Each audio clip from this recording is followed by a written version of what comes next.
some of our remote viewers have concluded that yes, it's going to happen this time.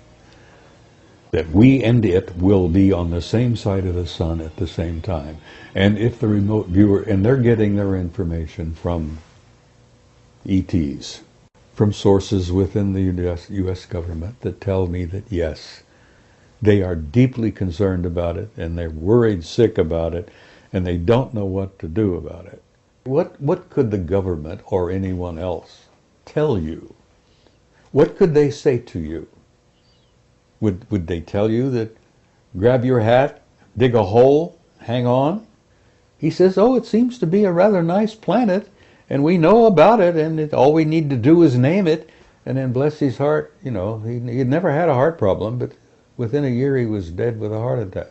Incredible race of humans, does have a future, and it is in the stars. Mm-hmm. And we are going out there to reclaim our rightful place. It's kind of amusing considering that the last time we met, I told you it was to be my last interview. And here I am again, and you know, how can I explain that? We have gotten the most incredible response to your interview. I have to say, it's actually been the most popular of all of our interviews. Well, and nice I think there's a reason for that. Well, thank you. I think that in many ways you put yourself on the line, and you actually embody the curiosity that was like rampant in all of us. And you did it at a time when, and in the military no less, and you broke rules, and you kind of stuck it out, and you're just, I don't know, a one-man disclosure project as far as I'm concerned.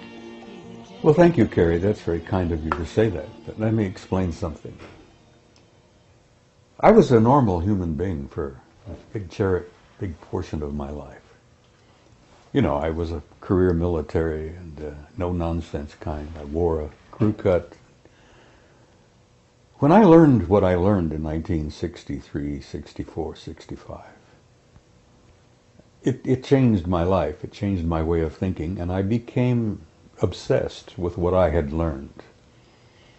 And over the years, I've learned so much more.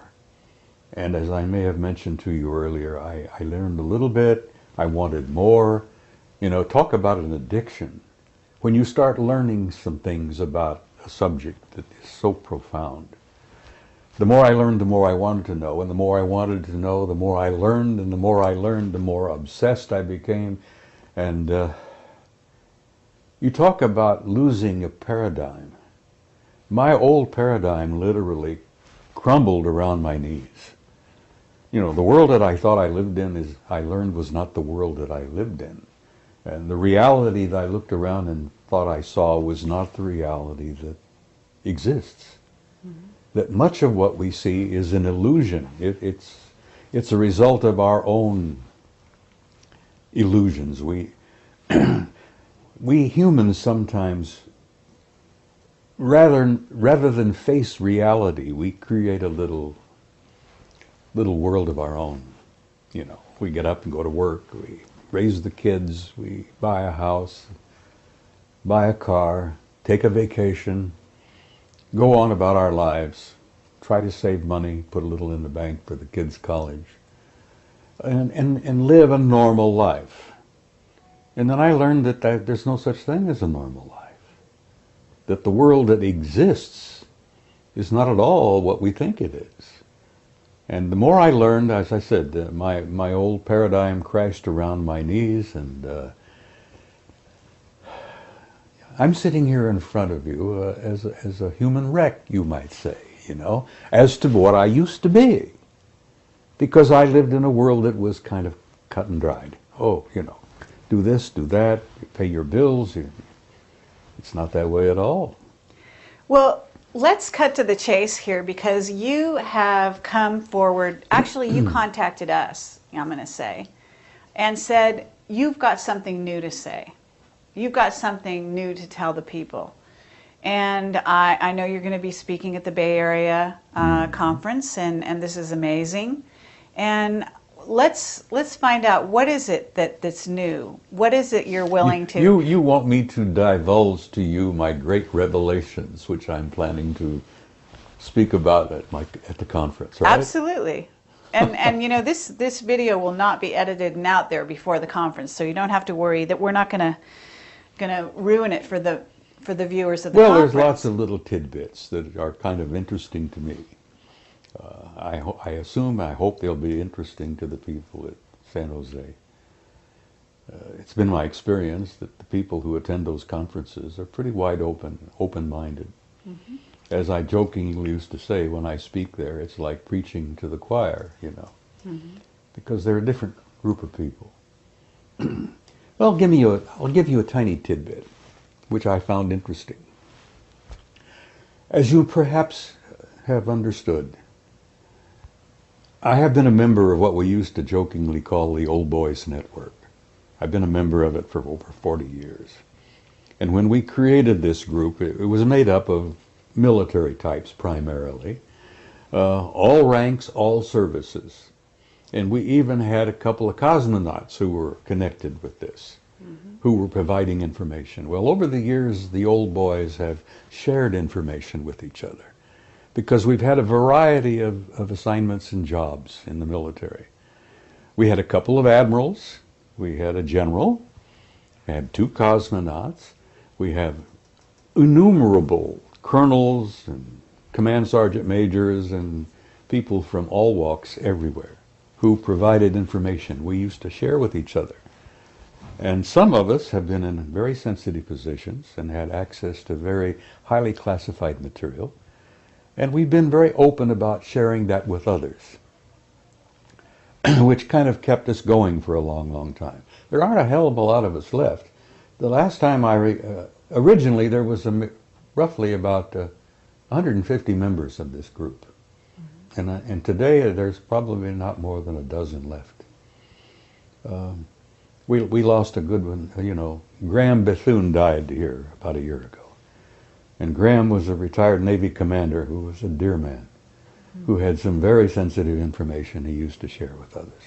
But as I point out, we shared among ourselves. And then a few of us who came out blatantly, purposely, and started sharing what we had learned with the public. Frankly, I never thought I was going to get away with it. I thought they were going to stamp on me and, you know, eliminate me or whatever. There was even rumors, for God's sake, that they were going to call me back to active duty and court-martial me. You know, well, I'm going to be 80 at my next birthday, so I don't think they want to call me back to active duty. You know, I could have an accident, but I think why I'm getting away with what I'm getting away with, so to speak, where I'm releasing bits and pieces of this cover-up, is that there's somebody back there somewhere who wants me to do what I'm doing, or I would not have been able to do this. But let me give you a tiny tidbit of bits and pieces that come from the Old Boys Network. There is an organization called the National Reconnaissance Office. You've probably heard of them. Absolutely. A very super secret group. I mean, super secret group among super secret groups. God, we've got so damn many groups now. As I used to jokingly say, when poor old Ike left office, he tried to tell us about the military-industrial complex. Well, it's a triad now. It's not just the military and industry. Mm-hmm. It's the national security agencies as well. Mm-hmm. So if he could see it today, he'd be shocked even more. Of course, I'm sure he's alive and well somewhere. So he's probably looking down, chuckling. But we are a triad now. The super secret agencies with the military and the industry. It's all like this. Mm-hmm. But anyhow, there are people who I think want this out. We've known for years that among the in crowd, whoever the hell they are, and no one really has ever been able to put our finger on it. We've been able to grab a couple of them from the old Magi group, the wise men they called themselves.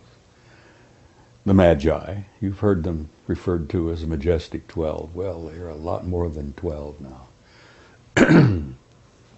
Anyhow, I'm getting away with sharing bits and pieces and tidbits which intrigue me because I think somebody wants some of this out.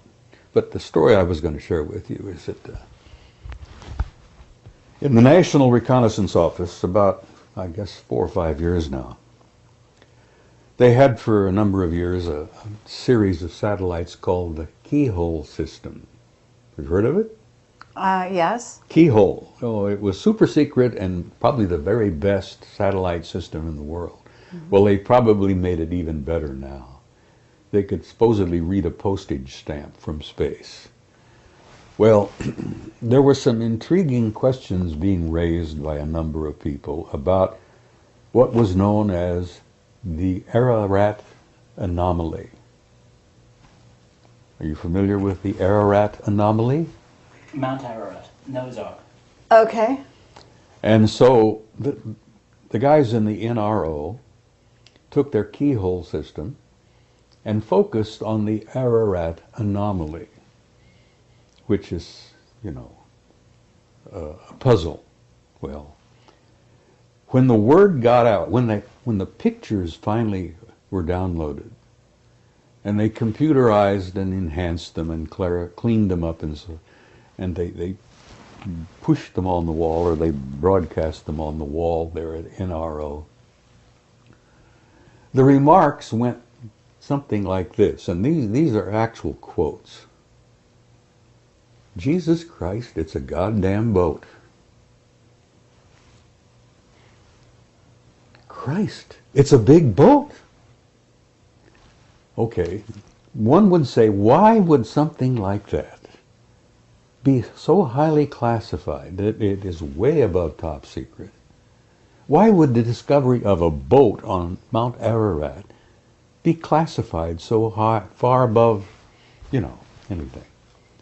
Anyhow, the story comes out.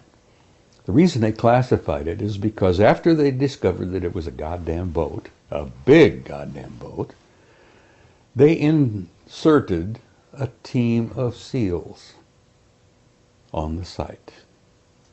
Now, that's a term that the military uses to put a bunch of guys on a scene. Right. Apparently they dropped them by aircraft, they parachuted down, a dozen of them or so. They inserted them onto the scene, and these guys spent several days in this goddamn boat. And then they extracted them by helicopters. And when they extracted them, the guys brought with them some anomalous artifacts, which have never been described or named.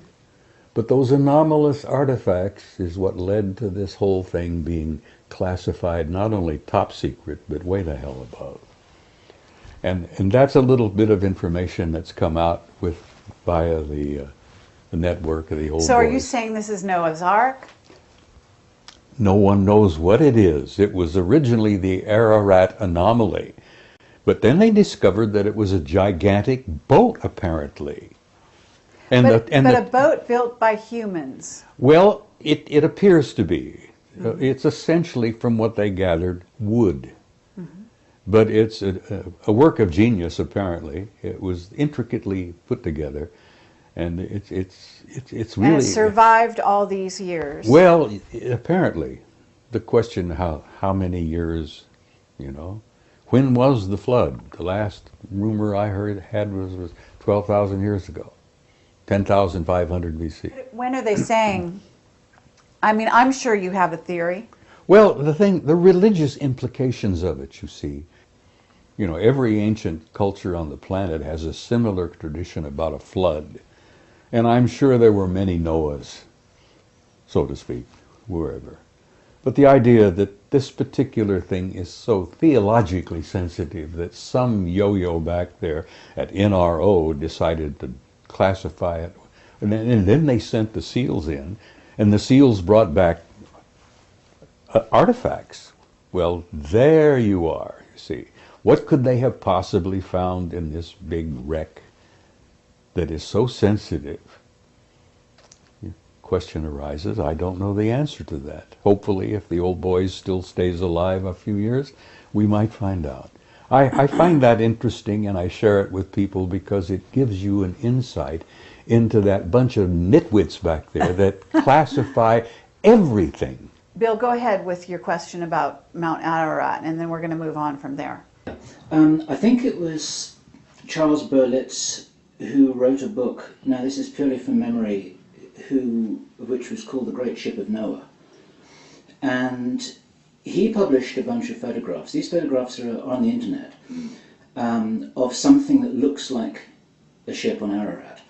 And there are two versions of this from what I've heard. One is fairly low down, and which is an enormous thing that looks like a whole lot of ship's timbers.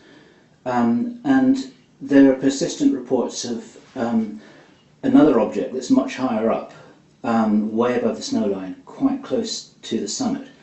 And I wondered if you could say which of these, if either, has been picked up by the keyhole satellites and analysed, and when the seals were inserted, did they carbon date the wood?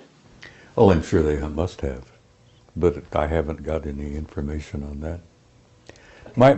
My guess is, Bill, that the seals were inserted on the one on toward the top, up above the snow line. That's the indication that I got, that that was the one that they went in, they landed, they dropped, they parachuted in. Spent a number of days up there, apparently. But what they brought back in the terms of anomalous artifacts is the thing that intrigued me. Why would they classify it so far above top secret?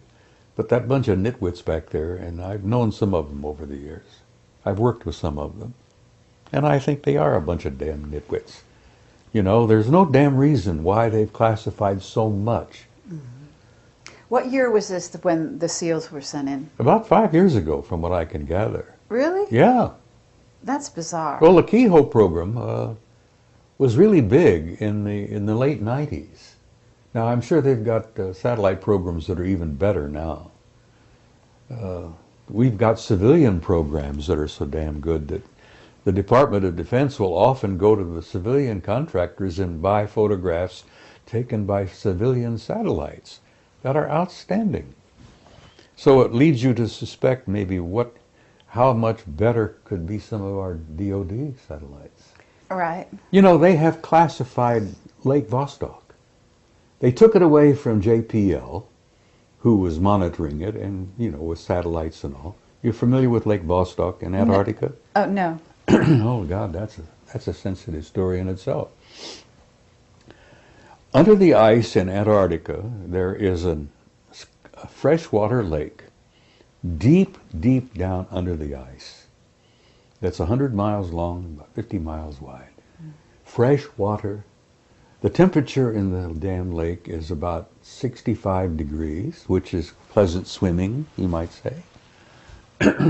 But at the end of Lake Vostok is what's known as a gigantic mass con, a mass concentration of metal, very similar to the mass cons they discovered on the moon. Gigantic circular-shaped metallic objects deep under the ice at the end of Lake Vostok. Highly classified. JPL had it. National Security Agency took it away from JPL. It's one of the most sensitive things in the world now as to what is the anomaly at the end of the lake, the mass concentration that is so easily picked up by satellites. Another top secret, you know? Mm-hmm. The common folk, you're not supposed to know that. Right. Why? Well, you can't handle it, you see. The implications of it are just too vast. Well, tell me this. Do the Chinese know it? Oh, I'm sure they do. As you may know, the Chinese now have gone into space in a big way. It never gets into the newspaper, but the last I heard, the Chinese have a satellite orbiting the moon, taking lots of pictures. Mm-hmm. Well, I'm hoping that the Chinese publish a lot of those pictures, because our own NASA people took many, many pictures. The Army took thousands of pictures under the Clementine Project. Are you familiar with Clementine? I've heard of it. It was not a NASA program, it was an Army program, Department of Defense. They took thousands of pictures. They've only released a dozen or so. They took pictures all around the moon, backside, bottom, top, everywhere. Well, are you in touch with Richard Hoagland? I know Richard. He's a good friend. Okay. So you know some of his recent research? Ah, well, I read his recent book, which is Dynamite. Uh-huh. Okay. He, so you know about the secret space program, Oh, yeah. and you know about the von Braun and the Nazis and what's been carried over to the U.S. Oh, honey, it's political bigger system. than that. Okay. Well, Much bigger. But when I raised up Richard Hoagland's information and the stuff that he's bringing forward about von Braun, the Nazis, you know, paperclip, and you're saying it's much beyond that. So It is. where are we going with well, that? our original space program was all the product of the Nazi Party. Without von Braun and his crew and the paperclip program, I don't think we would have gotten to the moon when we did. Or we certainly wouldn't have beaten the Russians. Because the Russians grabbed their crowd. They also went into Germany and grabbed a bunch of scientists. And then the Russians have a tremendous scientific program of their own. You know, they didn't need Nazi scientists. They would have eventually done it on their own anyhow.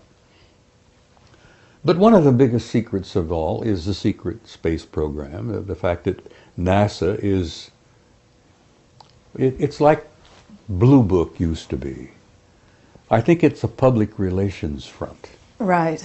Yeah. Blue Book never handled the real good stuff. And everybody knew that, except the common folk out there, who were diddled regularly and never told the truth about anything. But the big secret seems to have been for so long is why are we keeping classified the enormous facilities on the moon? And they're not ours. Whose are they? Well, that's a good question. I can tell you flatly who they are. Okay. You familiar with the term Anunnaki? Absolutely. All right, well, you really have to understand Zecharia Sitchin's work to really grasp where we stand today in relationship with this group of intelligences, and I'm not speaking of one, there are several. The last I heard, there were 4 different groups we were relating with. The Anunnaki are one, and there are others. Okay, this is very interesting. Can you describe the Anunnaki that first of all, have you had exposure to them face to face? Me? Yeah. Yes, I've met some face to face. Okay. Now, whether they were the Anunnaki, I don't know. Okay, well... The ones I've run face to face were typically human. Typically human. I mean, they could put on a suit, tie, a dress, blue jeans, T-shirt, Okay. walk in our midst, and you would never know. And they weren't 9 feet tall or higher? No, the ones I've met and the ones I've seen aboard the ships are not that big at all. They're just like us. Uh-huh. So we're dealing with 4 different groups that I've concluded, my own personal view. Okay. Yeah, you might talk to Jim Sparks and he might tell you there are 8 or 10 or a dozen more. You know, I don't know. I can only tell you what little bit I've learned over the years. There are 4 different groups that I've encountered, and they're all humanoid. One group is completely human. And not all of the Anunnaki are 9 feet tall. They were human enough that we are related to them and they're related to us. And that lovely little story in chapter 6 of Genesis is quite true. They did indeed engineer the genes and chromosomes of an existing species on this planet. God knows how long ago. Sitchin says it was 200,000 years. The information I have learned indicates that one of the major tweaking took place about 60,000 years ago. That Homo sapiens sapiens was tweaked and genetically manipulated even more. So we're coming along slowly. Okay, so what 4 races? Let's name them, in your opinion. Well, there are the humans. Okay. Some people call them the Nordics. Then you have guys that are very pale and very tall and very broad, which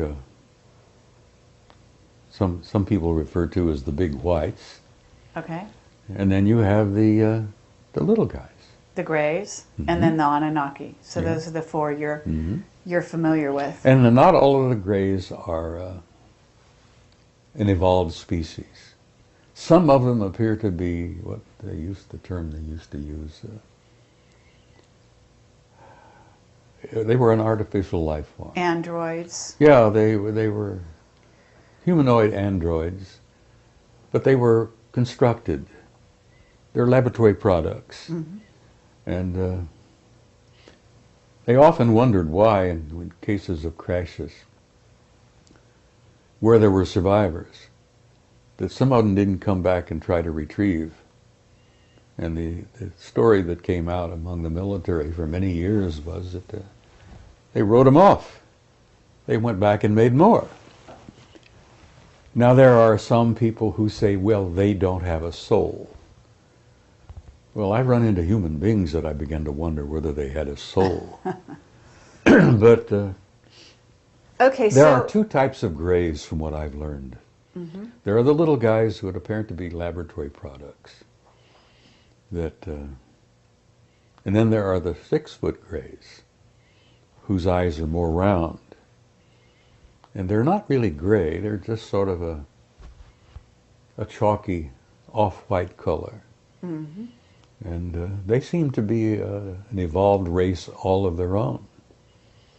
And I think those are the ones that probably ran into Betty Hill and Barney at the incident many years ago.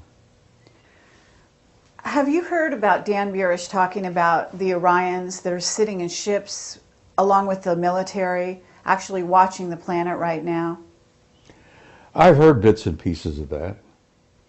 I don't know too much about Dan's story. He's come up with a great many things. Okay, but this is just new information that he's actually come forward with. Well, and they're watching the planet to see what happens and whether or not we have a catastrophe of any kind, and whether they might have to step in. We have photographs, and many of them I'm going to share and show. I have slides, photographs of gigantic objects. I'm talking about humongous objects in space. And many of them are in satellites around their orbit around the planet. Many of them are in orbits around the moon, around Mars. I have a couple of pictures that I'm going to share that I got from a Soviet cosmonaut on what happened with the Phobos thing.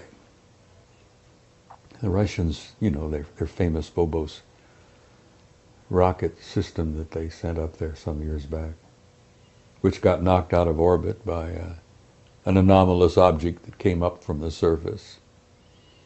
But it had taken a number of outstanding photographs before it was damaged and crashed. Okay, what will you called it an anomalous, I don't know, object that came up from the surface, meaning the surface of the Mars. moon?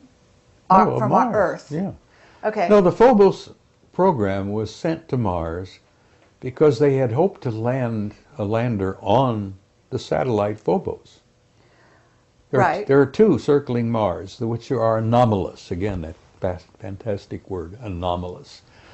Astronomers consider them anomalous because, first of all, they're going in the wrong direction for a natural satellite, whatever that means. They're too small to be natural satellites, and they're too close to the surface of Mars to have survived.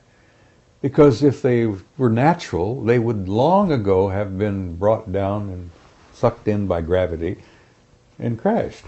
The fact that they're still there puzzles everybody. So the Russians said, we're going to land on Phobos. It's about 12 miles in diameter.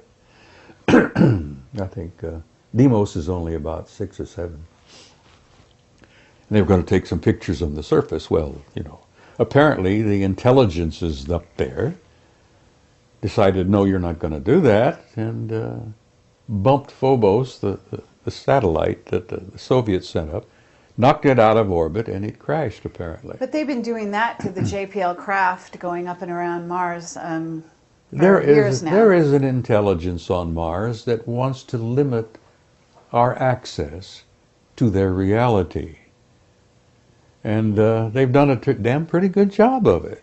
Well, our witness, Henry Deacon, and I don't know if you're familiar with him. I'm familiar with him. I don't know him well. Okay.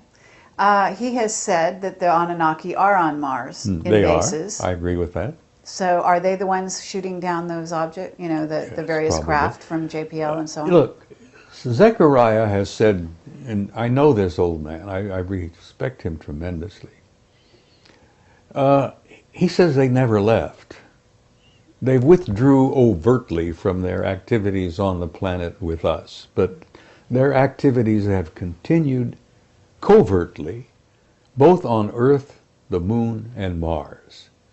And from the knowledge I have and the limited amount of information I've been able to get, that the primary focus, the primary intelligence behind all of this are the Anunnaki.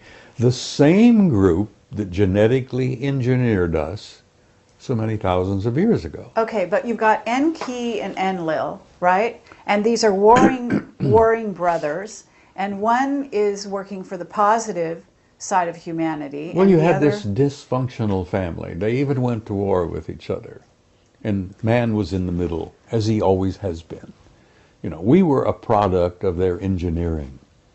They engineered us as a slave species. They engineered us to work for them. But aren't they still at war? Apparently there is still, and some of our remote viewers, and I know a few of them, I've done a little of it myself. And believe me, it works. Mm-hmm.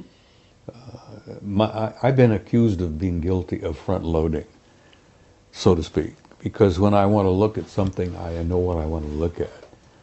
The military originally trained their guys to not know what they were looking for, and then they would download, you know, compare and such. Right. But when I want to look at something, I know exactly what I want to look at. One of the greatest, of course, is Ingo Swann. Oh, absolutely. A tremendous guy. What an intellect that guy Oh, is. Incredible. We're dying to interview him. Do you know him? Well, he and I have corresponded. I wrote a nice article about him one time, years ago. Uh-huh. And he wrote me a letter and thanked me for it and told me he appreciated Lovely. it a lot. Yes.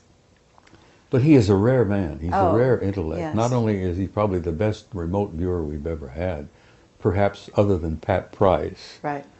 that Ingo's come up with stuff on the moon. That you have to read his book, Actually, I have. Penetration. Yes. It's dynamite. And it's hard to get a hold of. I Yeah, well, understand. it should be reissued because it'd sell like hotcakes. Absolutely. I spoke about it on Coast to Coast a couple of times with Art Bell, and apparently it became so damn hot that you can't find a copy anymore. $200 or $300 each if Yeah. you can find one. Yeah. Well, I have. I don't know if I still have it, but I had one. Yeah. Well, hold on to it. It's gold. Uh-huh. But Ingo is gold himself. Okay, but let's kind of like move back to the question, because I want to get sort of drill down to this answer. So they're still at war. They still have a difference of opinion about us. Now, whether Enlil and Enki, Uh-huh. he goes by two names, Ea, Okay. whether they still are alive or not, Right. with the genetic geniuses that they have been, that they are, they can genetically manipulate, they ingeniously genetically manipulated their own chromosomes, DNA, till they literally have become practically immortal. Now, I wouldn't be a bit surprised that Enki and Enlil may still be alive. Mm-hmm. Maybe they're running around with a cane like I do and grunting and groaning. They got the great grandkids doing the running, and I don't know that, and I'm sure that no one else does.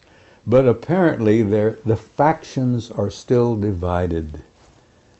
And the one side wants to use us, as they always did, and the other side wants to give us the opportunity to be our own species, to chart our own future, and to call, to determine our own lives. And there apparently has this been difference of opinion going on. So when we get back to the national security state and the state of the U.S. right here and now, I mean, you're an ex-military. I hardly want to call you ex because I think you're in some ways probably still consulted here and there. We're about to go to war with Iran. What's your perspective on this? We're not? No, we're not. Okay. And that's my opinion, for whatever it's worth. Sure. I have a half penny in my pocket that I don't believe that we're going to have a nuclear war, because I don't think the custodians will allow it. Right. The planet is too valuable. It's too rich a reservoir of life. Not only the humans here on this planet, but all the other creatures. This planet is an absolute cornucopia of beautiful, beautiful forms of life. And not only that, but the fauna and the what's the other term? Flora. The flora. The flora is infinite almost. Yeah. No, the planet's too valuable. Okay. They've got a lot invested in planet Earth. And they're not about to let it go to a nuclear war because they have the power to see that it does not happen. And I want to tell you something else. You've heard this old rumor about the Prime Directive? Bullshit. It doesn't exist. Right. Okay. They have been interfering here, breaking the so-called Prime Directive over the centuries, so thousands of times. They have been interfering, according to our historical records, back to ancient Greece. They probably had a hand in that damn dust-up at Troy. They took sides. There were even rumors in Homer's reports that the gods themselves came down and took sides and played in the game. To them, it's a game. Right. Well, the Bhagavad Gita, if you're familiar with it, I mean, filled we with go it. in. The Vedas are filled with it, you see. Absolutely. Richard Thompson is a genius. He's written a book about it. Oh. Alien Identities, it's called. Okay, I'll Get take it, a look. read it if you get a Yes, chance. I'd love Richard to. Thompson. Okay, now I'm going to change gears. He worked with Cremo on their. Oh, really? Yeah, they were jointly wrote that book on the hidden history of the human race. Oh, okay. Cremo and Thompson wrote that. Well, Richard wrote a book of his own called Alien Identities, and it's filled with Vedic facts, which you would enjoy. Yes. But the history's pretty clear. They've intervened over the centuries, again and again and again, wherever it seemed appropriate to their benefit on their behalf. And they've gotten in our wars. They've messed around in that whole mess. Okay, but what about Planet X? Oh, it's a reality. Yeah? Yeah. So what are they going to do about that? Well, apparently they are concerned about, you know the story. According to Sitchin and according to the Sumerians, it's a reality. Well, our astronomers apparently have concluded that it is indeed a reality. For almost a century, astronomers have been concerned and interested about what they called an intruder that seems to come and go from time to time, and they can measure it by the perturbations and the effects on other planets. They've known its existence for a long time, but they've never gone public about it. Well, in the early 80s, the JPL, the guys at Jet Propulsion Lab. Used to call it Jack Parsons Laboratory. Yes. Which I think is probably where the original JPL came from. Yes. Because Jack Parsons established it. Anyhow, they sent out a couple of Pioneers satellites back in '82 just to try to determine if there was some truth to it. And the Pioneers apparently came back with data which said not only yes, but hell yes. And the Pioneers concluded, the Pioneer satellite data concluded. So, wow, astronomers were troubled by that. Whew! Could this thing be real? And well, what did they do? They sent out what they called an infrared astronomical satellite. I think they called it IRAS, anyhow, and this was done in '83. They sent the IRAS out, taking infrared pictures all around the ecliptic, above and below. And apparently IRAS got 2 giant positive responses that yes, the 12th planet, the 10th planet, however you want to call it, yes, it's real. And that's when the lid slammed down. So it's out there, it's on its way back in, right? According to the Sumerians in Sitchin, apparently it is. And if you're a student of history, as one of my majors, its last pass was 1600 BC. The Sumerians and Sitchin and all of those say it has an orbit of 3,600 years. Mm-hmm. So as like many of us, I count on my fingers and toes and figure out, well, 1600 BC, it has an orbit of 3,600 years. Wow, it's due. Well, apparently it is. So now, why are they keeping this a secret? Because you're an expert on secrets. Listen, every time Nibiru would make a pass, it was not always devastating.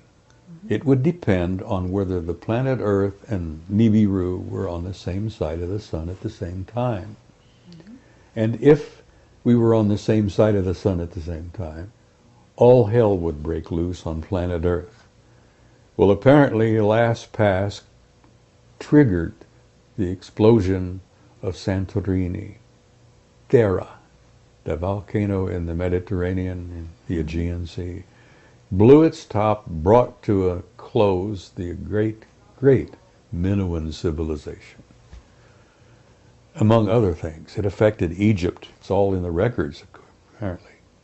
There are even historians and theologians who say that Santorini's explosion is exactly what you're reading about when the plagues and all hit Egypt that allowed Moses to get the Israelites out. But if you look at 1600 BC and figuring that was a relatively recent pass, it's due now, and apparently the guys in the astronomical observatories know it.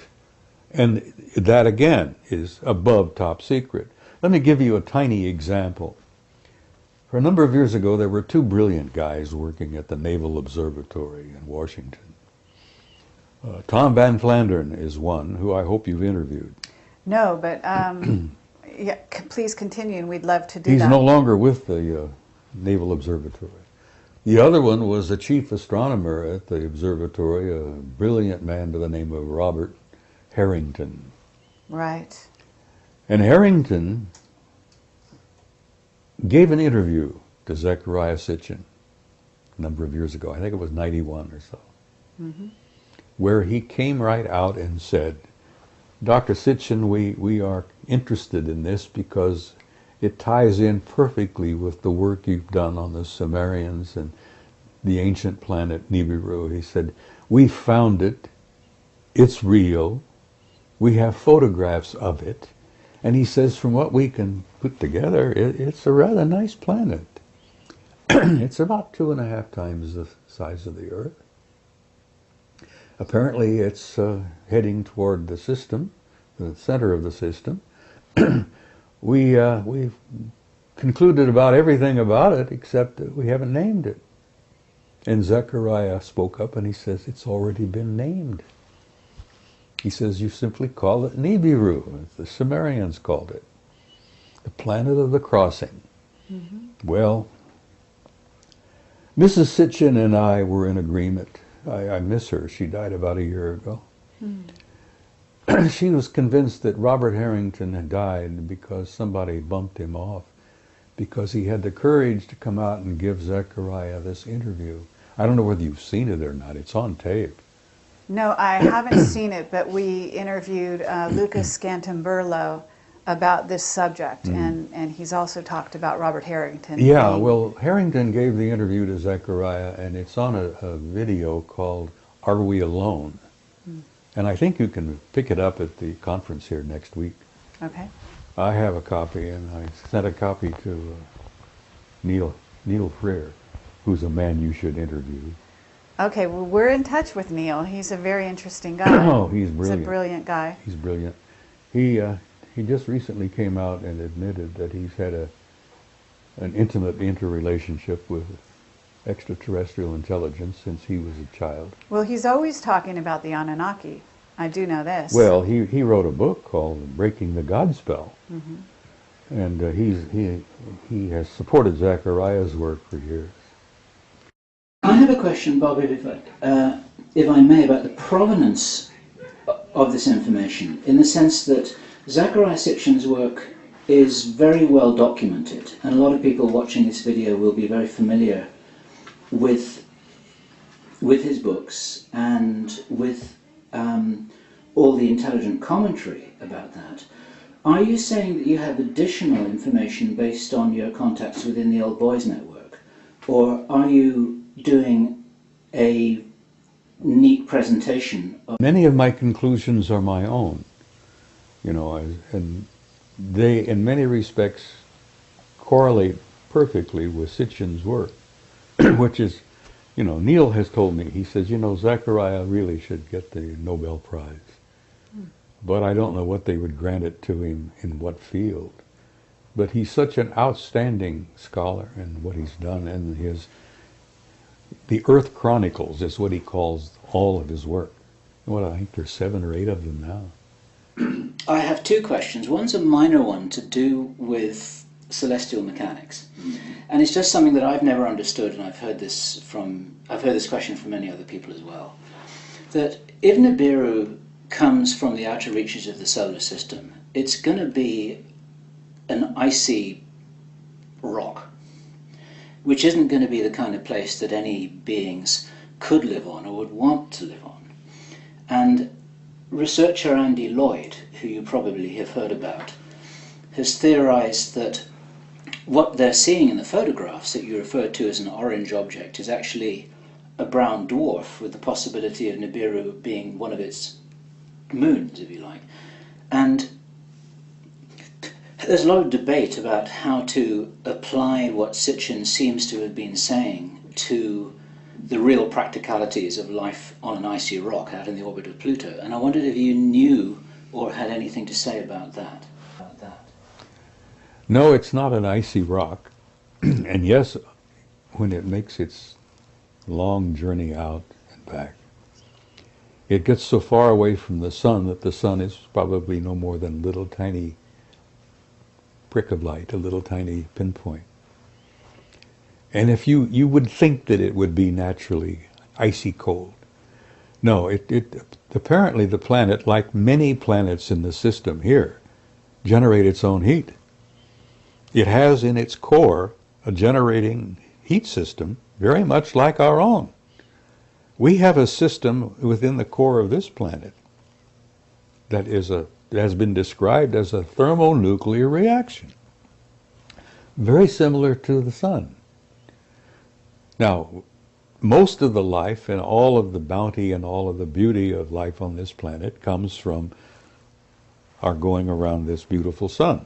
But I don't think Nibiru is an icy rock. No, I think, first of all, that it probably generates enough of its own heat, and I think they probably did indeed create for themselves, with the advanced technology that they have, a kind of a Dyson sphere. Are you familiar with that? Mm-hmm. You know what? Brilliant British astronomer, I think, Freeman Dyson, said some years ago that an incredibly advanced technology will have the ability to enclose its planet and retain not only its heat, but its atmosphere. And I suspect that the Anunnaki have done that to Nibiru, and they probably did it, good enough, hundreds of thousands, maybe 1 million years ago. So the planet, I think the color from it, the dull red golden color is a result of that envelope of gold shell that they've created. They've created for themselves a Dyson sphere around their planet. And I suspect that any advanced technology will ultimately do the same, simply because it makes sense. It's a practical thing. But if they had that degree of engineering capability, why wouldn't they just live on Mars instead of hurtling through the solar system? Well, they weren't the original occupants of Mars.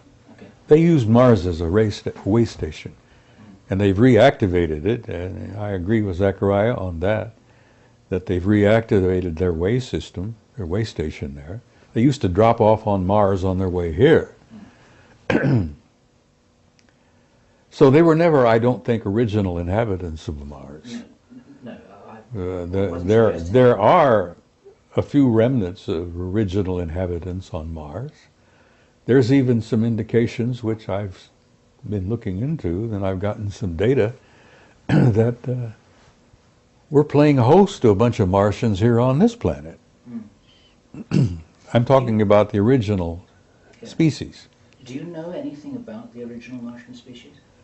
Or have you... Other than the only thing, I've talked to a couple of remote viewers who've apparently been able to come face to face with them, so to speak, and they ended up looking a lot like American Indians. Okay. And I may have met a Martian, but I've known so many strange people in my life. And sure, I mean, I understand this well enough to know not to laugh at a comment like that, that's for sure. So, that, believe it or not, was meant to be a minor question. I have a more major one, something that I thought you might want to talk about, or maybe I had misunderstood you a little earlier on, I think, in a conversation that Kerry had reported with you. Some serious researchers, Linda Howe, Jim Mars, quite a lot of other people, are really suspecting that there may be a hoaxed alien invasion as a kind of major celestial 9/11 event in our sky. You're talking about a false flag kind of situation. Flag, yes. And if we were to pull that off, if any of our idiot nitwits back there think that they could pull that off, I think they'd make absolute damn fools of themselves, because I don't believe it would work. I don't think you can do that when you've got the real power out there that wouldn't allow that to happen. Not so much an invasion, but a big display in the sky to create fear and to make people easier to control. Right, Carol Rosin said that she had always been told by Werner von Braun many years ago. Yeah, Werner shared that apparently before he died, that it was one of the programs that the government at the time was considering. You know, they've had these little plots they've been working on all the time. This war, that war, the stock market crash, this, that, you know, all these little magician things that while I'm showing you this hand, I'm picking your pocket with this one. They may have had that in mind at that time, but I don't think they're thinking of it seriously now, because I think that our so-called powers that be, which is a joke, are in such close relationship and collusion with the real power that it would never work, that they would never allow it. It's like they're not going to allow a thermonuclear war. Yeah. There's too much valuable real estate here. Not just this rich gold mine of human genetics. What a ripe reservoir we are of genes and, God, the whole species, plus all of the other fauna and all of the other flora. This is a valuable planet. And they love it. They own it. We've never owned it. We just live on it. They farm us, so to speak. God. Charles Fort was right, to some degree. We are property. And we're going to remain property until we reach a point where we can literally stand up and say, all right, we're going to do this now ourselves, and prove it to the universe. We're dealing with a universe filled with life, and most of it is so far beyond our own. I used an analogy one time, and I said, they look upon us like we look upon headhunters in New Guinea. Now, you've seen the films, you know, History channels and all the rest. They're naked, they're running around with these stupid things on their penises and, you know, bones through their, whatever. Pathetic, sad, primitive, savages. They're not to be feared. They're not to be abused. They're to be nurtured and cared for. Well, the difference between some of them out there and us is the difference between us and these poor guys in New Guinea and those rainforests out there. Now, I joked about that, and then I learned later that that wasn't really a very accurate comparison. I learned later that I didn't even come close to an appropriate comparison. That the real comparison between many of them out there and us is closer to how we feel about the chimpanzee. And Bill, if you allow your mind to take those trips, and I know you do, there are creatures and life forms out there that are literally godlike. A lot of the remote viewers who've encountered them, and I've seen a few of them myself, look upon them as transcendentals.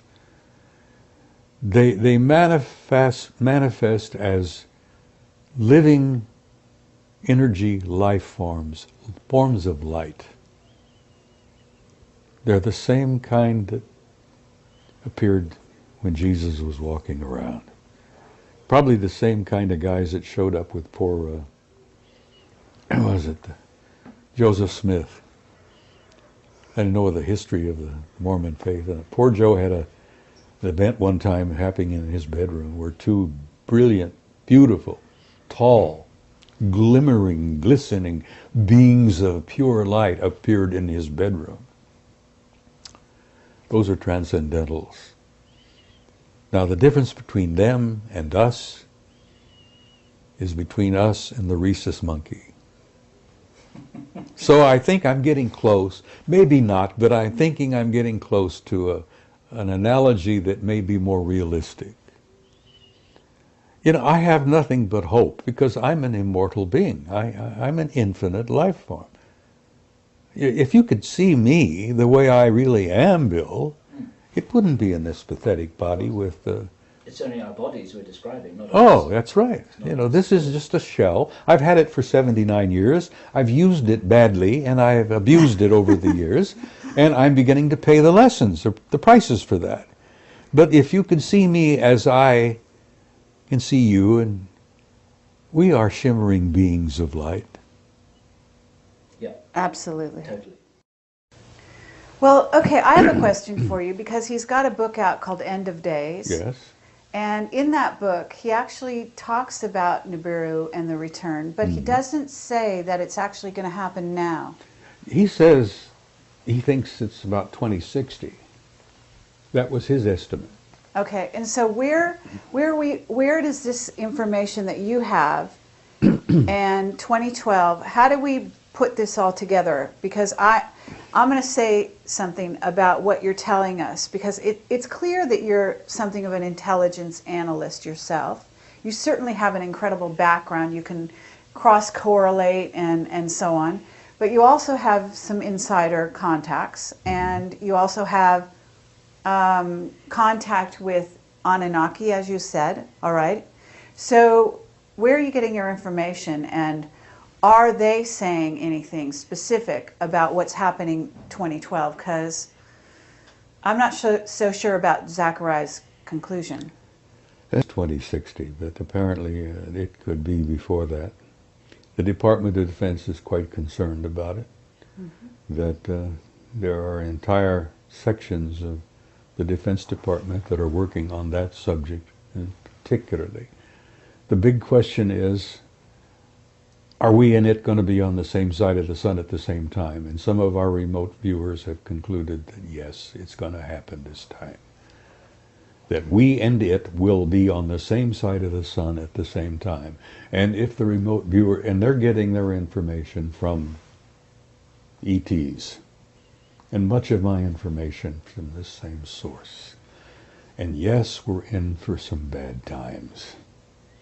And we're talking about while we're still here on the planet, because I don't know that we'd be alive during 2060. Well, I don't know whether I'll still be here or not.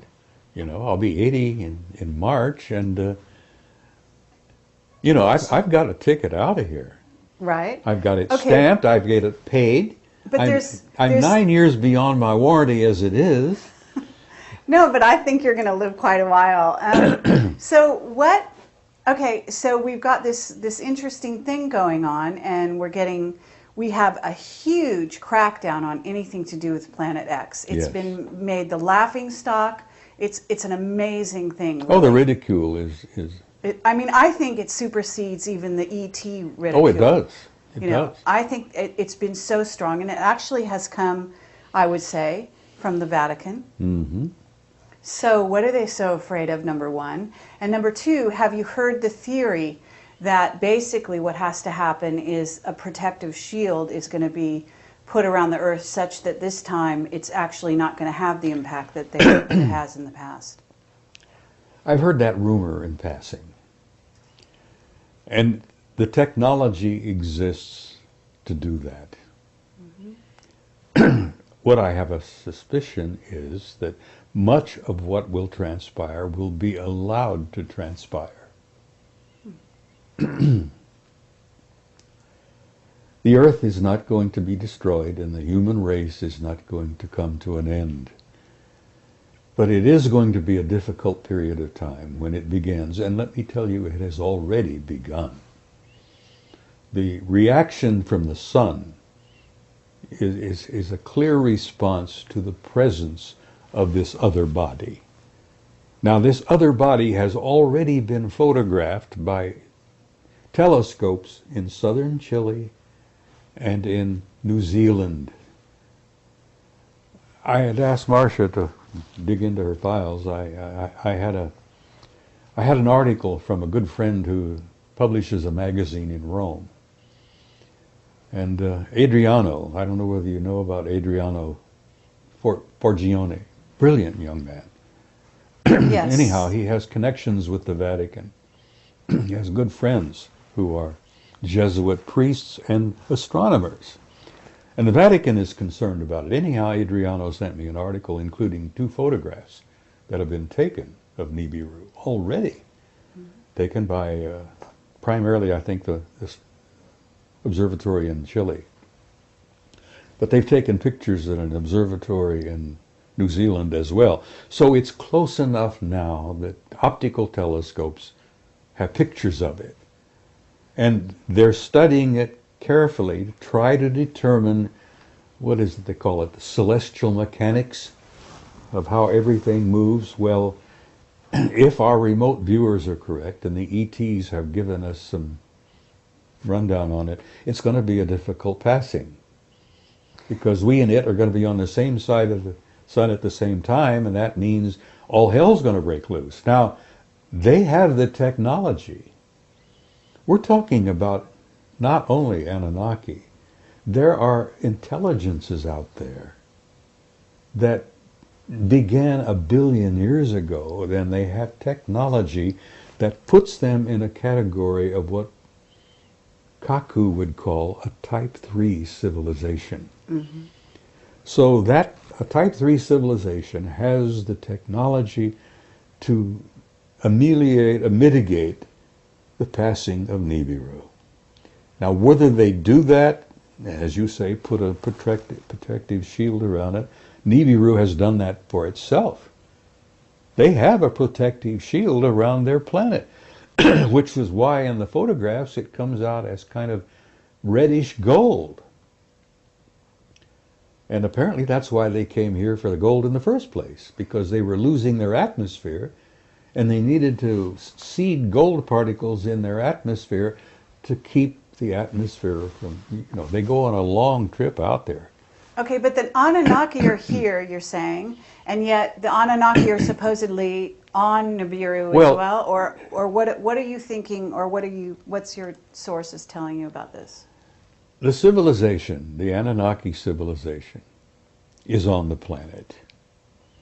But the Anunnaki are on this planet as well, all over the damn place, under the sea, at facilities that we know about, inside Mount Hayes in Alaska, inside Mount Perdido in the Pyrenees. There's one right in the middle of Australia, which is near Alice Springs. And what's the facility out there? Pine Gap. Pine Gap, yes. Thank you, my friend. Pine Gap. And that happens to be the R&R facility, according to the remote viewers. What's R&R? I'm sorry. Rest and relaxation. It's what we used to call it in the military. The R&R facility for who? What, the Anunnaki? For the ET Really? and the Anunnakis, yes. Pine Gap. And they're dealing with human beings. They need rest and relaxation. But anyhow, the rumor is that Pine Gap is primarily an R&R facility. Have you been there? I've been to Australia. I haven't been to Pine Gap, no. Would you lie to me? Sometimes, maybe, but not right now, no. Okay. No, I haven't been to Pine Gap. A lot of my work has been a result of analyzing and sifting and evaluating the work of others. That's what an intelligence analyst does. Takes data from a variety of sources, but I have some information that I have been provided from sources within the U.S. government that tell me that yes, they are deeply concerned about it, and they're worried sick about it, and they don't know what to do about it, because we don't have the power to do a damn thing about it. Is the estimated date, as best you are given to understand by your sources, in the next few years, rather than Sitchin's estimate of 2060? Well, let me tell you something about, you're talking about 2012? I'm talking, well, there are some serious Planet X researchers who say that we'll see the thing next year, and the thing's going to start. I think you may see it next year, but I don't think you're going to have the hell breaking loose until maybe about 2020. You're going to have a build-up of factors. It's not going to happen all of a sudden, just like that. You're not going to go out the front door and all hell's breaking loose. You're going to see a series of events taking place involving our geologic structures. You're going to have increased volcanic activity. You're going to have increased sunspot activity. We're at a low right now. Mm-hmm. But you're going to see tremendous sunspot activity. You're going to see tremendous geologic activity. The ring of fire will probably erupt. Now, these are all going to be clues that all hell is coming, You're going to have storms. The cyclones have been getting worse, and the hurricanes have been getting worse. You're going to be having hurricanes showing up in places that they really haven't troubled us for a long, long time. So you're going to have a build-up, not slowly, but a consistent build-up of geological and weather and sunspot activities. And you're probably going to, the estimate that I've heard from people who have studied it is about 2020. Okay, but we have heard that Sitchin, as well-meaning as he may be, is working for the government. And my understanding would be is that they don't want this information out. So they're doing everything in their power to make sure that it's ridiculed, as we've observed. Carrie, what could the government or anyone else tell you? What could they say to you? Would they tell you that grab your hat, dig a hole, hang on? Would anything they say? Is that what the underground bases is all about? Well, I have always had the conviction, and I've put this together over the years, that the so-called elite, the creme de la creme, when they're self-designated, you know, they have been preparing for chaos for years. It initially was initiated by the thermonuclear threat with the Soviets. Underground, fallout shelters where we could go. We have our own air conditioning. We can have our own food supplies and our own water supplies. That was a program that began that I worked very closely with when I was with FEMA over the years. I've been in underground facilities you wouldn't believe. Mm-hmm. And there are facilities everywhere that are not known. I mean, there's a big facility right under Fort Huachuca here in Arizona. I mean, a massive one. Never come out. I'm telling it now, but, there's a deep, massive underground facility under Fort Huachuca. They're all over the place. And I went to a Department of Energy school at Camp Mercury in Nevada. That was the first time I visited Site 51. I may have shared that with you. Mm-hmm. Anyhow, I went to school in 79. Department of Energy school on the radioactive emergency disaster response, anyhow. So you went into the underground base at 51? No, I talked to the guys who built some of them. I also took a bus ride over the pass from Camp Mercury, which is the atomic test facility there. I went into Site 51, Groom Lake, from the rear. And it was no big thing, just a tremendous facility there. Most of it was underground. And the hangars... So, okay, first they reacted to the Soviet threat and all that, and the nuclear It'll build war. up slowly, and it's already subtly begun. And they don't want to talk about it. No one wants to share it. I mean, look, for God's sake, the lid they've kept on the reality of ET activity on the moon and Mars. Mm-hmm. Oh, with the ridicule factor and the lid coming down, and I think Mendelbert did lose his life because he said too much. He says, oh, it seems to be a rather nice planet, and we know about it, and all we need to do is name it. And then, bless his heart, he had never had a heart problem, but within a year he was dead with a heart attack. When Ike met that crowd at Muroc, which is now Edwards, right, in 54, he met the Anunnaki. Mm. Poor Ike, not long after that, had a heart attack. Mm. It was more than he was able to deal with. The shock of that reality took a toll on him. Hmm. And that's one of the reasons why the Brookings report reached the conclusion it did. You can't tell those poor folks out there all this. They couldn't handle it. Well, BS, they can handle it. Damn, human beings can handle anything. I mean, I have to agree with you. We've gone through hell over the centuries. If we could handle Attila the Hun and Adolf Hitler, we can handle anything. We've been designed to handle anything. We haven't been designed to live very long. But then again, there's another story there. Right. Where did you think that this tremendous outpouring of knowledge on the double helix, our RNA, our DNA, and all of that has been coming forth? Is there some connection with the fact that maybe we now have a relationship with the guys who originally designed us in the first place? Sure. Of course we have. We're now in the process of redesigning and engineering our own DNA. And we're being told how, we're being shown how.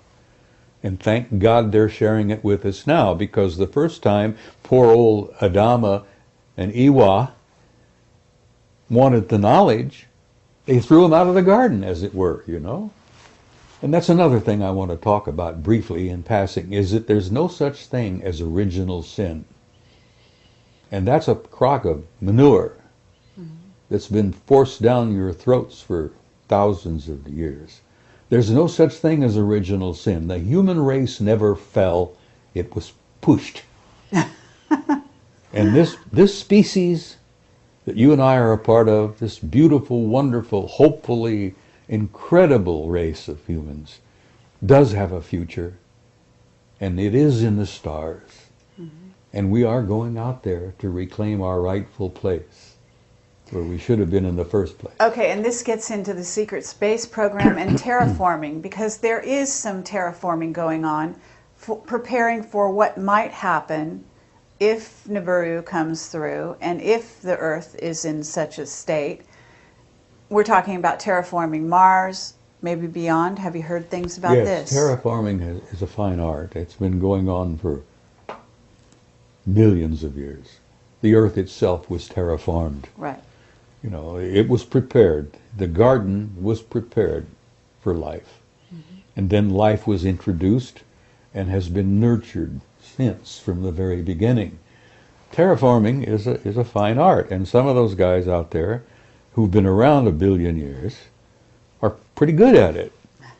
So, you see, I don't know whether they're planning to re-terraform us after Nibiru passes, or are they going to try to help alleviate the damage in the meantime? I would suspect that the latter. Maybe they are planning, through their engineering genius, and my God, the fact is that, you know, they've got artificially constructed objects in space in the rings of Saturn that are over 2,000 miles long. Spaceships, 2,000 miles long. I have pictures. I'll share next week. Okay, what about John Walson? You know, are you familiar with his pictures of the craft around the sun? I've heard of it, but I haven't seen them. Just wondering. We've got objects.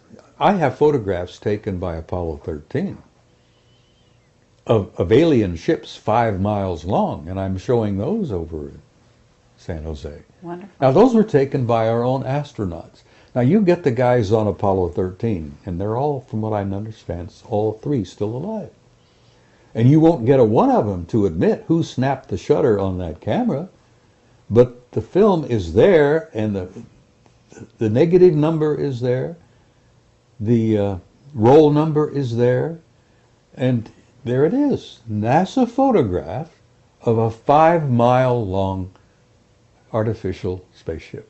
Now, and that's small.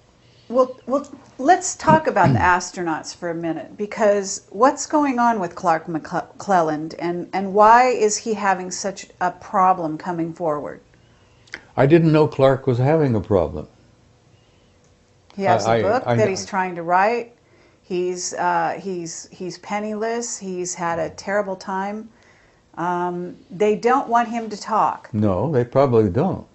Okay. And have you talked to the astronauts? What about Edgar Mitchell? Have you talked to Edgar Mitchell? I talked, before he died, with Gordon Cooper. I was on the phone a few times with Cooper. He even sent me a photograph of himself. I admired him because he was one of the mavericks who had the courage to come out and say what he had seen. I've known Ed Mitchell for some years. Every time I get a chance to see him, I chat with him, and I consider him a delightful man.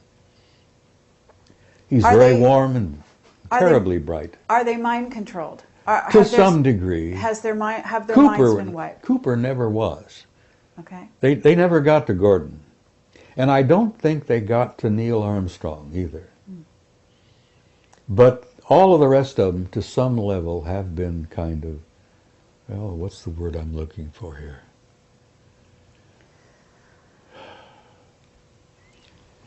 They have been conditioned not to speak. And in some cases, they may have been hypnotically affected to not remember. Dark mission, Hoagland says, and the evidence is pretty clear, that they hypnotically debriefed, is what they call it. But supposedly they were hypnotized to help them enhance their memory and to recall and apparently some of them had been hypnotically advised not to remember certain things. As much as I admire Ed Mitchell and respect him, tremendous, wonderful guy, he has admitted publicly in front of other people that his time on the moon, walking on the moon, was kind of vague. He can't recall everything. And of course,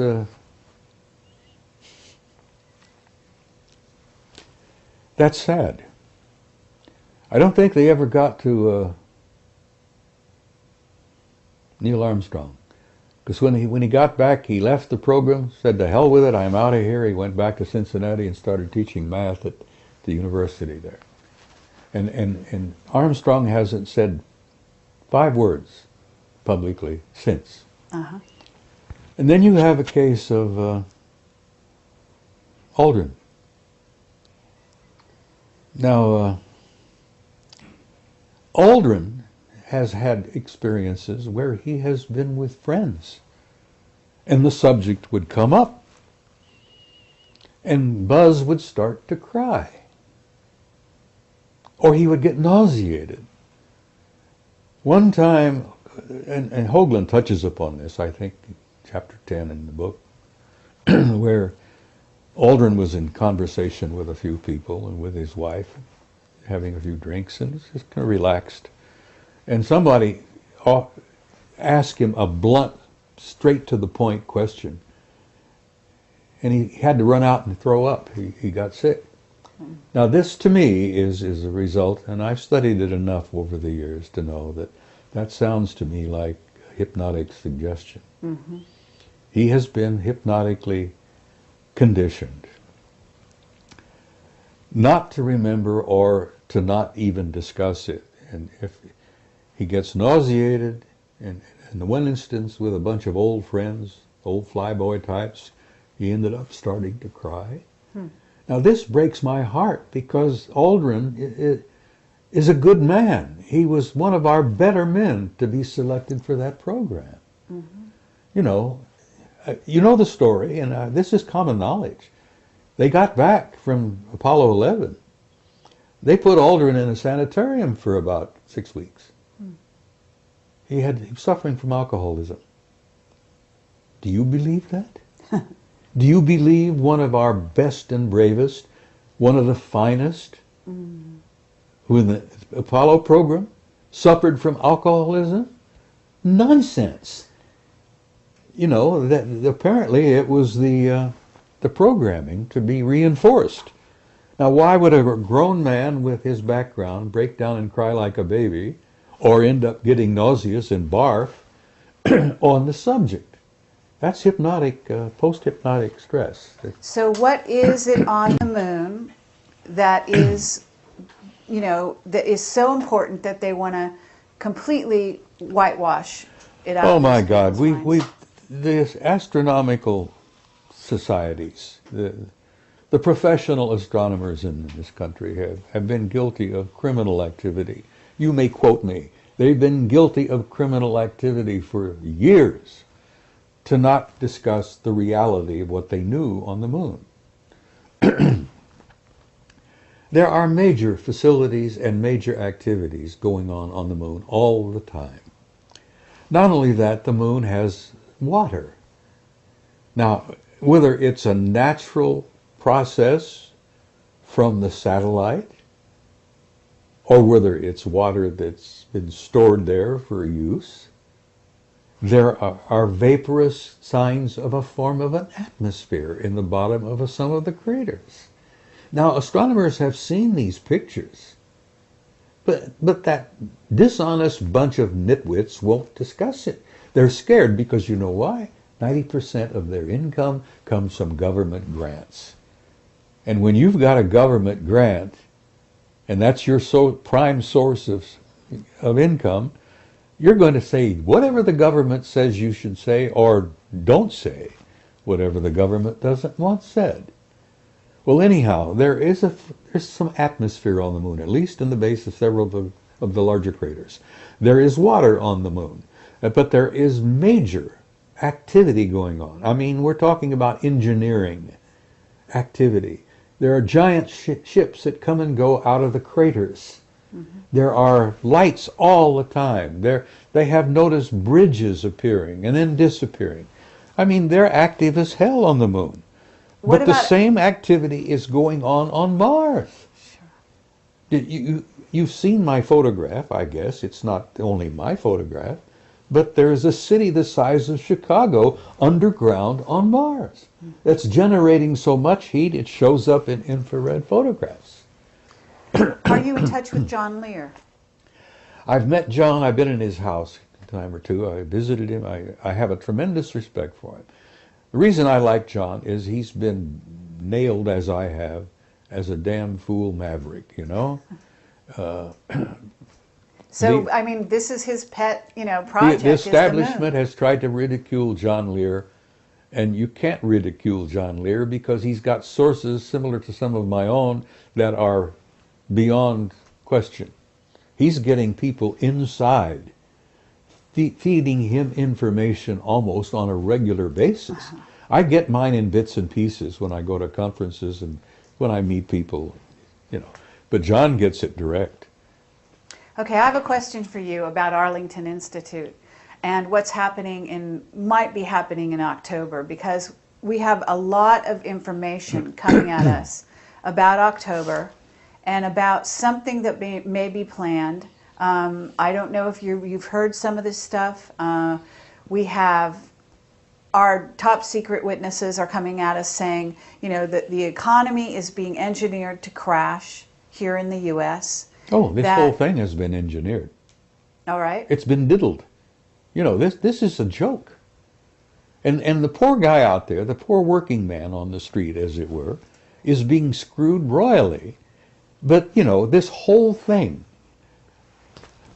Carrie, I would almost come to a point that 90% of what you call reality are threats with the Russians, the Georgia invasion, the stock market collapse.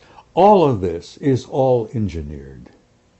So tell us about it. So tell us about Georgia, because to get back to, I know the guy who's head of, or was head of, the Arlington Institute. They are sending out a newsletter inviting people to tell them what dreams and visions they're having about October, because October has become such a hot month in tracking. There's something called Half Past Human. Have you heard of them? In passing, just they're doing, they do language.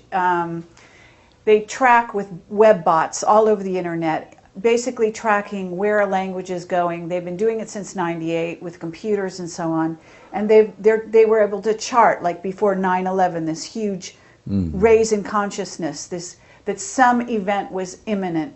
What they're getting for October is the same thing, only something even more long range in its effect. Well, I have a tremendous respect for John Peterson. He's brilliant. All right. I've known him so for if some years. Arlington Institute is suddenly asking for people's dreams and visions about October, why are they doing it? Marcia is more in touch with John now than I am. He's a computer person, I understand. I won't touch the damn thing because, as I told you earlier, I enjoy my privacy. And if you're on the World Wide Web, you don't have any privacy. Okay, so anyhow, I agree with you there. So, okay, but you know him, and here I'm just basically, you're saying this thing is engineered. So what happened in Georgia? What do you know about it? Oh, it was all engineered. Okay, so the Russians, were tipped off? The president of Georgia did what he did just to lure the Russians in. Right. And he went in. The Russians could not have ignored him, for God's sake. He invaded one of their little, So what's the purpose behind it, though? We know what happened, but why? I think, what could the purpose be other than to detract people's attention from this over here to this over here? Okay, and while this our economy was falling around your knees, we're all paying attention to the Russians invading poor little Georgia. Okay. Well, the Russians didn't invade poor little Georgia. They went out and whacked the president of Georgia's little pee-pee, as it were, stop that, and they pulled back, you know. Right. That was, you know how the magician works? He gets you in front of his, you know, he's Very got, good, and yes. he's doing this with this hand while he's picking your pocket with this one. That's right. And that's what the government is doing. And when I say government, it's not the government you think you got. It's not the, you know, God, that's all a facade in itself. The government we've got is probably being totally run by the Anunnaki. Because there is a power beyond power that's pulling the strings. Right. They call them the Illuminati, but there are guys above the Illuminati that are really in power. Okay, but we're told the Vatican is behind a lot of it, and that, in other words, the Vatican is behind what's going on in the U.S., that there's a plan, and you've got the Anunnaki. This is not a positive plan, okay, to take down the U.S., Well, they is it? think it is. Do you think it is? Their ultimate idea is, yes, a positive idea. Okay, what is it? A one-world government. Oh, right. Of Absolutely. course that's what they want. Right. And they're going to have it eventually. Absolutely. Now, you can have a positive one But where the growing government, pains, right? the growing pains that we go through before we get there, it's going to be pretty horrendous. Not only are we going to have to put up with this crap with it, Nibiru, which is a real thing, but this growing process that we're going through to end up eventually with a one-world government is going to be painful as hell. And there's going to be a lot of blood on the streets before it's over with. Sadly enough, that's in my opinion a fact, and that's being manipulated from a very high level. Okay, but we have white hats in the U.S. government that are actually trying to prevent this, are they not? We have some good men and good women who are well aware of what's taking place and what's transpiring, and they're trying to modify, ameliorate, is that the right word? To make this growth pain as painless as possible. They're trying to not have as much blood as it might take. Growth from adolescence as a species and as a society is somewhat like the painful growth of an adolescent kid, 13 years old, who's trying to grow up. Do you remember when you went through that? It was Sure. not fun time. Absolutely. So, okay, but let's get down to the nuts and bolts. The stock market is crashing. You need to invest in gold and silver The if you want stock to stay market alive. was rotten to its core. Absolutely. But are you telling people to leave, to go to South America? What's your advice? I'm telling people that you're in for some difficult times. And I say this in my presentations. I jokingly look at them and say, you're all doomed. There's not a one of you that's going to be around 100 years from now. You're doomed. So to hell with it. Enjoy the ride. No, I tell people who are interested in listening for whatever it is I have to say, that you're in for some difficult times. It's going to happen. There is no way to avoid it. We cannot go on as we were, because some of our systems were rotten to the core, and our banking system, the insurance programs, all of that, stock market, Wall Street, those guys were absolutely rotten. The housing industry? The housing industry, that was bound to fail. You talk about a bubble, it was bound to fail. It had to fail. Well, I'm glad it failed. Hope to hell that they learned something from it. Now, Okay, but are we talking about martial law in the United States? I mean, what are we talking here? you're talking about a time when you may have martial law. It's only one step away. You know that the authority has been given to the president to declare it. Right. Congress gave that authority to the president years ago. I've even lost track of how long it's been. But anyhow, all the president has to do, whoever he may be, and that doesn't matter much anymore either, because one nitwit is very much like the other. You have a national emergency, and it's declared. Right. Boom, martial law. You declare a national emergency, which has not been declared yet, Right. but we're right on the edge of it, Right. and you're going to have martial law. Okay, and but you're we gonna- don't have an election, right? Well, you're thinking about an October surprise. I have no idea. I'm asking you. Well, I don't know about that. I'm not sure it'll happen in October. I suspect it may occur within the next year. But I don't know. I haven't had any dreams. My dreams have been pretty fascinating recently, but none of them have been terribly troubling. And I know this is all happening. It's going to take place. It's inevitable. It's been orchestrated. The Illuminati do exist. They are in power. They've been in power for years. They've been demonstrating that power ever since 1913, when they created the hell is it, this banking system? The Federal Reserve. Federal Reserve, yeah, which is a private corporation.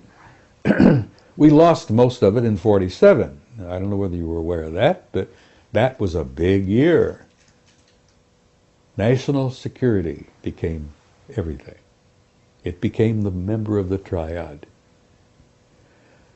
47, we declared, we made the National Security Agency. We formed a pact with the Brits, the Australians, the Canadians, and New Zealanders. The UKUSA Pact, which most people don't even know exists. The UKUSA crowd, all of us, Britain, US, Canada, New Zealand, Australia, are all like this. Whoever's in the White House and who's ever at Buckingham Palace, it don't matter. All right. The power behind the scenes has been running this damn thing since 1947. And Ike saw it, scared the hell out of him. He met the Anunnaki, that scared the hell out of him. So they're pulling our strings now like they always have. Okay.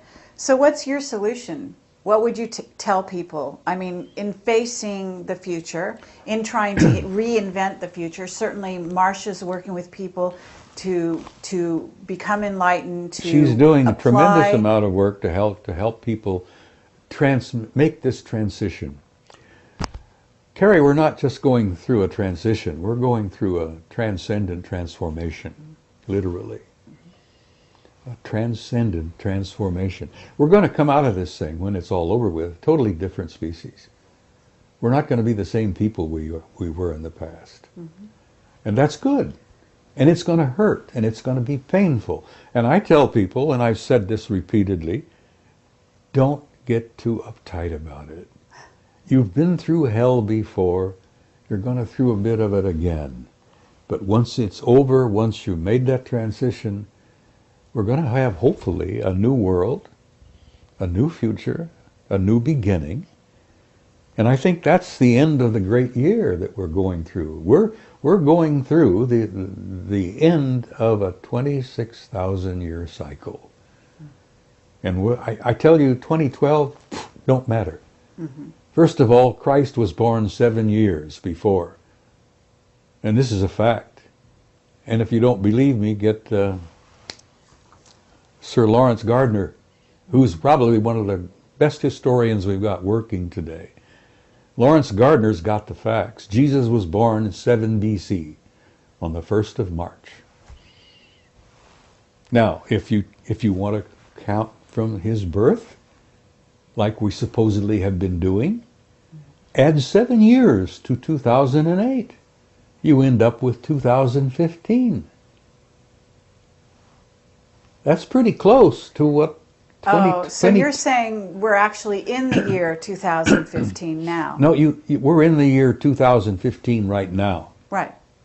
So Yes. that means that Nibiru, when you say it's coming in 2020, is actually due in about 5 years. Probably. So we're looking at 2013 by our calendar. Well, no later than 2017. I'll throw 2017 out, and you can take that to the bank.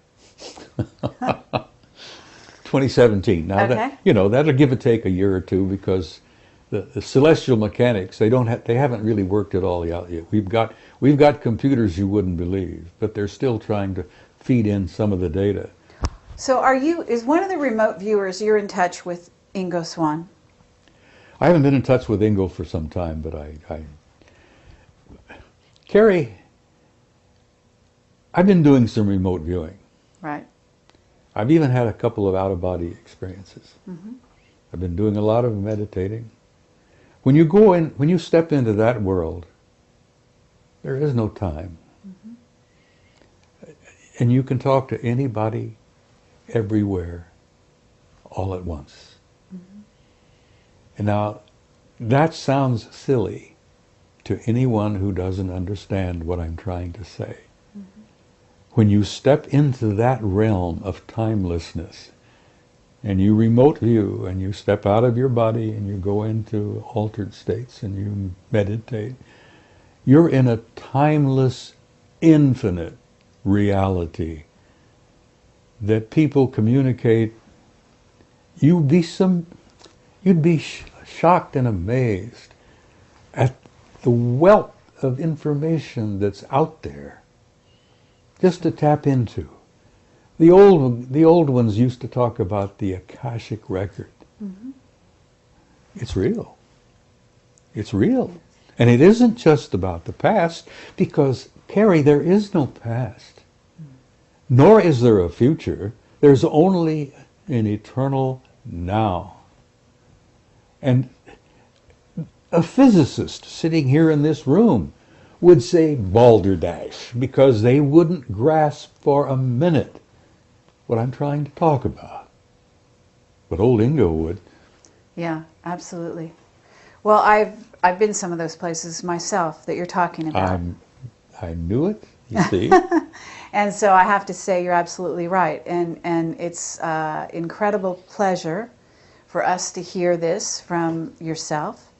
And I would like to, at this time, just open the floor and say, is there anything that we haven't covered here that you would like to talk about? And then, of course, we would also like to invite Bill to ask you some questions. We've danced around on a whole bunch of things for the last hour. I enjoy it. I enjoy chatting with you two guys. You're pleasant people. As I say, I'm an old codger, and you plug me in and turn me loose. There's no telling where I may end up. I've been around 79 years this trip. I've made a dozen or two previous trips, which amazingly I remember quite a bit about.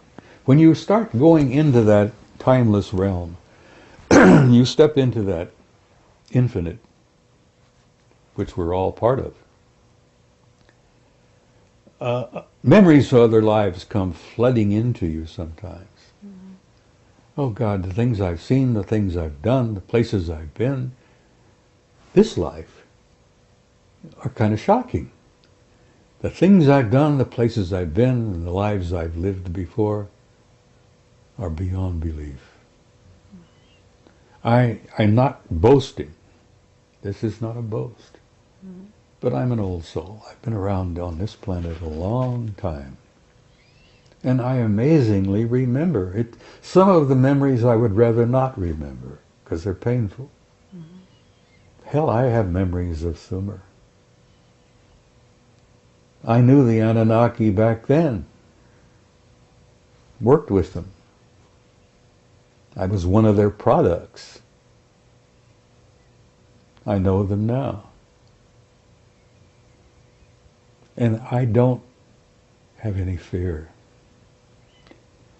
In bringing this to a close, I would like to say to whoever is watching, get rid of the fear. You have nothing to fear. You are an immortal, timeless being who has an infinite future in a glorious universe. that's so filled with beauty and life that we on this little tiny planet couldn't begin to grasp. But I say to people, don't be afraid, for God's sake. Gather around you those you love. Spread that love around. And go into tomorrow with courage. Because you've been through a hell of a lot worse before. So be hopeful, love one another, and have courage. And that's really all I have to say. Well, thank you, Bob Dean. It's really an honor and a pleasure. Thank you, Carrie Cassidy. I enjoyed every minute of it. I'm 79 years old. What do you mean, hold that thought?